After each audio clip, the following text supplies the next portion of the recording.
Peggy Setiawan alias Peron membantah dirinya melakukan pembunuhan Vina dan Eki. Sementara usai Peggy ditetapkan tersangka, polisi menghapus 2 nama lain yang masuk daftar pencarian orang atau DPO. Bagaimana polisi dapat memastikan kasus pembunuhan Vina terungkap tanpa adanya kejanggalan? Kami bahas bersama pakar psikologi forensik Reza Indragiri Amril dan Kapolda Jawa Barat 2016-2017 Anton Carlyan. Selamat malam Pak Anton, Mas Reza. Selamat malam, Assalamualaikum. Waalaikumsalam warahmatullahi wabarakatuh. Saya ke Pak Anton dulu. Ini kan saat ini ada 2 DPO yang dihapus namanya. Pertanyaan publik sejak kemarin adalah kok bisa dihapus? Berikutnya adalah nama 2 DPO ini ada di amar putusan bahkan. Kalau dihilangkan begitu saja, apakah artinya kita bisa melakukan langsung penyidikan berdasarkan putusan yang sudah inkrah atau justru harus dilakukan audit penyidikan terdahulu untuk mencari kebenaran yang sesungguhnya, Pak Anton? Mencermati hal tersebut, jelas sekali bahwa Polda Jabar memutuskan hal tersebut tentu saja setelah mengadakan konfrontir sehingga menemukan bukti-bukti baru. Kita sendiri paham bahwa lebih baik melepaskan 10 orang yang bersalah daripada harus menangkap hanya 1 orang yang tidak bersalah. Nah, ini tentu saja saya setuju juga demi transparansi ini harus diadakan audit investigasi, bahkan apabila sudah menjadi sorotan publik bisa diadakan gelar perkara khusus. Karena di dalam hal ini Polri pun juga diawasi baik secara internal mulai dari Biro Wasidik, kemudian ada juga Irwasum, ada juga Propam, bahkan Kompolnas. Ya. Belum lagi pengawas-pengawas eksternal, Komnas HAM dan lain-lain. Jadi di sini memang Polda Jabar harus betul-betul mampu menerangkan sehingga tidak ada kecurigaan-kecurigaan dari masyarakat. Dan saya yakin para penyidik pun juga nanti bisa memberikan satu jawaban. Kenapa dari 3 menjadi 1? Tentu saja ada alasan-alasan hukum yang bisa dipertanggungjawabkan.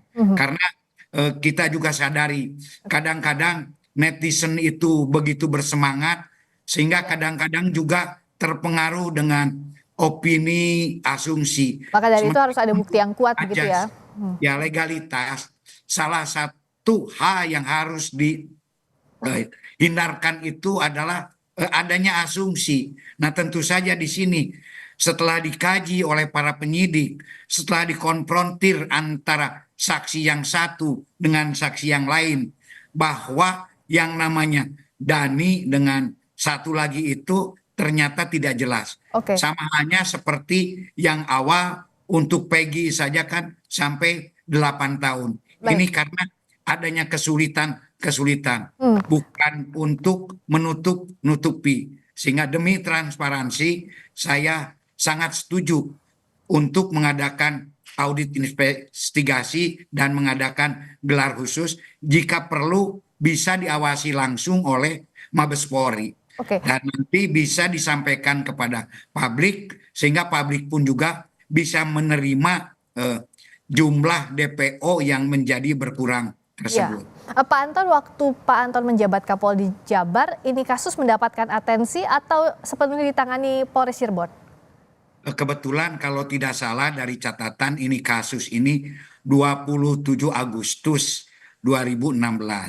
Sementara saya menjabat Kapolda itu bulan Desember. Jadi kemungkinan setelah saya jadi Kapolda ini sudah P21. P21 itu artinya berkas ini sudah lengkap. Sudah diserahkan kepada kejaksaan sehingga sudah tidak menjadi tanggung jawab Polri lagi. Dan memang saat itu belum menjadi satu atensi atau menjadi sorotan publik. Nah, baru setelah adanya film itu sehingga menjadi viral sehingga menjadi satu sorotan. Jadi P21-nya pun di Polres ya, tidak naik ke Polda begitu ya, Pak? Betul sekali. Belum di Polda, jadi di Polres, masih di Polresta Cirebon. Jadi masih di Polresta Pak Cirebon. Indra kalau nggak salah, Pak Indra Japar saat itu Kapolresnya. Polresnya. Oke, nah saya ke Mas Reza. Tadi Pak Anton setuju kalau ada audit investigasi atau gelar perkara khusus untuk membuka kasus ini apakah ada yang salah atau tidak dalam penyidikan 8 tahun lalu. Untuk mencari kebenaran material, bisakah ini dilakukan dan bagaimana semestinya? Bagi saya sejak awal yang memang tanda petik berseberangan dengan Kompolnas dan berbeda pandangan dengan Polda Jabar, saya menganggap bahwa pencarian DPO itu bisa diturunkan prioritasnya. Yang justru harus ditempatkan pada prioritas utama adalah untuk mengecek ulang terkait dengan 3 indikasi loopholes, 3 indikasi kejanggalan. Apa itu saya? Pertama, terkait dengan metode yang digunakan untuk memeriksa para tersangka, apakah menggunakan cara-cara yang abusive atau cara-cara yang profesional. Yang kedua adalah untuk mengecek apakah sungguh-sungguh sudah terjadi perkosaan atau bukan perkosaan. Terkait dengan menurut saya kerapuhan atau ketidaksempurnaan dari metode saintifik yang telah diterapkan. Dan ketiga adalah terkait dengan benarkah sudah terjadi pembunuhan ataukah kematian 2 korban itu justru disebabkan oleh misalnya kecelakaan.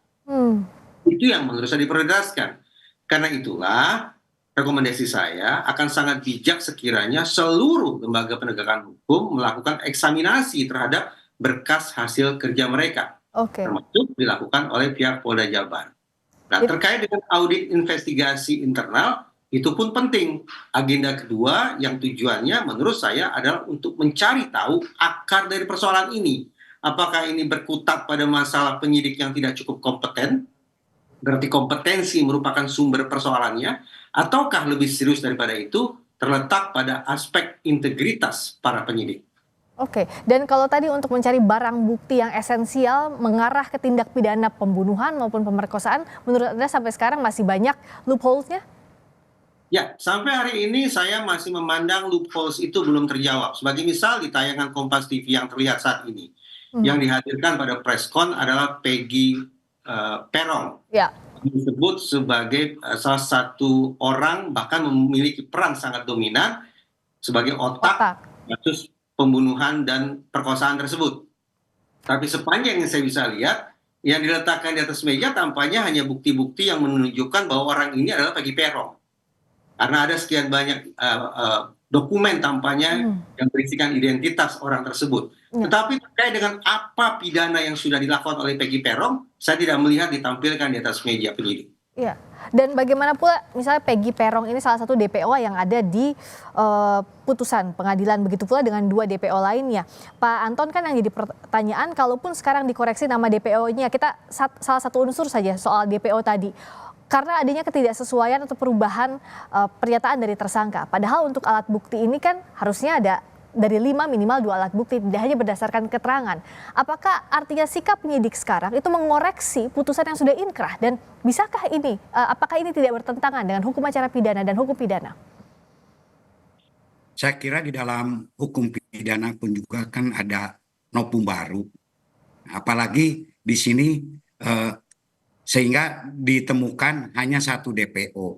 Makanya saya menyarankan di sini adanya gelar perkara khusus. Karena di dalam gelar perkara khusus itu pun juga ada di dalam juknis, itu nanti kita bisa melakukan rekonstruksi ulang. Rekonstruksi ulang tentang kejadian perkara. Kemudian juga rekonstruksi para pelaku atau tersangka. Nah, kemudian juga rekonstruksi pasal. Apakah pasal-pasal itu sendiri sudah sesuai atau tidak. Dan rekonstruksi untuk menguji kembali alat-alat bukti yang sudah diperoleh. Apakah alat-alat bukti itu bersesuaian atau tidak. Betul nggak ada balok, betul nggak visumnya, betul nggak hasil CCTV-nya, dan lain-lain. Sehingga di sini dibentuk tim-tim khusus untuk menangani sesuai dengan bidangnya masing-masing. Sehingga di sini nanti akan muncul sebuah kebenaran. Bagi saya, kita harus percayakan kepada Polri. Gimana pun juga penyidik itu jangan sampai juga nanti terlalu terpengaruh dengan opini. Bahkan saya sering sampaikan, kalau di luar negeri ketika saya diajarkan tentang penyidikan, Bahkan penyidik itu tidak boleh mendengarkan berita. Agar apa? Agar bisa fokus dengan hasil penyidikan. Penyidikan. Tetapi di Indonesia tidak. Justru kadang-kadang opini netizen ini sangat berpengaruh. Memang ada bagusnya. Bagusnya ya menjadi perhatian pimpinan. Kalau sudah menjadi perhatian pimpinan, pihak penyidik akan lebih serius menangani hal ini. Jadi di satu sisi adalah merupakan satu motivasi yang sangat luar biasa sebetulnya.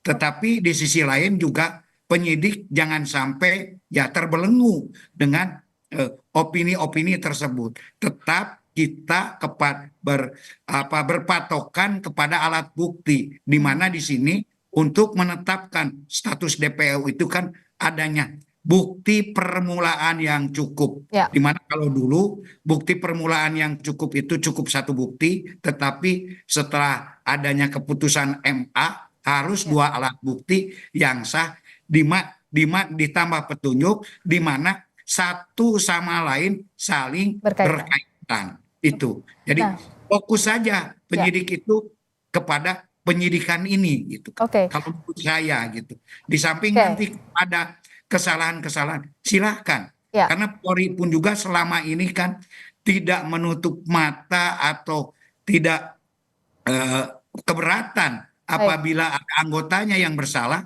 silahkan ditindak. Tetapi jangan sampai stigma yang menyudutkan. Kita harus berdasarkan hasil investigasi. Makanya dari investigasi itu tadi kan bisa gabungan investigasi itu dari mana saja. Ya, baik. Mas Reza, artinya dengan gelar perkara khusus tadi, kalau tadi masih diragukan soal bukti-bukti ini terkait langsung atau tidak dengan tindak pidana, atau bukti-bukti itu menguatkan atau tidak pelaku melakukan tindak pidana tertentu. Artinya dengan gelar perkara khusus, kalaupun itu ada di petunjuk teknis, bisa segera dilakukan untuk mencari kebenaran material tadi, Mas Reza. Nama 3 orang DPO itu tidak hanya tercantum pada laporan pelapor. Nama 3 orang DPO itu tercantum dalam putusan hakim. Karena sudah tercantum di putusan hakim, maka saya ikuti proses bernalar Kompolnas bahwa ini sudah inkrah, sudah melewati proses pengujian paling tidak 3 tahap di tingkat penyelidikan dan penyidikan, kemudian di penuntutan, dan terakhir di persidangan. Karena ini sudah diuji 3 lapis, maka sudah barang tentu asumsi tunggal yang kita punya adalah pihak penyidik, pihak penuntut berhasil meyakinkan majelis hakim, dan majelis hakim mengamini ada 3 orang DPO. Ada 3 orang yang harus dicari untuk kemudian diproses, dimintai pertanggungjawabannya secara pidana. Kalau kemudian ada kalangan yang mengatakan, loh berarti ini kan barangkali otoritas penegakan hukum katakanlah melakukan koreksi, menemukan bukti baru, melakukan pengecekan ulang segala macam, tidak bisa asumsi itu, karena sekali lagi nama 3 DPO itu sudah tercantum dalam naskah putusan hakim yang inkrah. Karena itu konsekuensinya cuma satu, pihak kepolisian harus mencari 3 DPO sebagaimana yang tanda petik sudah diamanatkan atau bahkan seolah sudah diperintahkan oleh pengadilan. Kalau kemudian pihak kepolisian mengabaikan 2 nama DPO lainnya, maka jangan salahkan publik kalau terkesan ada semacam bentuk contempt of court, perendahan terhadap lembaga peradilan. Baik, dan kita harus tunggu, yang dinantikan adalah proses penyidikan kasus ini berlangsung secara transparan agar tidak ada banyak tanda tanya di publik dan ketidakpercayaan terhadap proses ini. Terima kasih Mas Reza Indragiri Amril, pakar psikologi forensik. Terima kasih Pak Anton Carlian, Kapolda Jabar 2016-2017. Selamat malam. Selamat malam.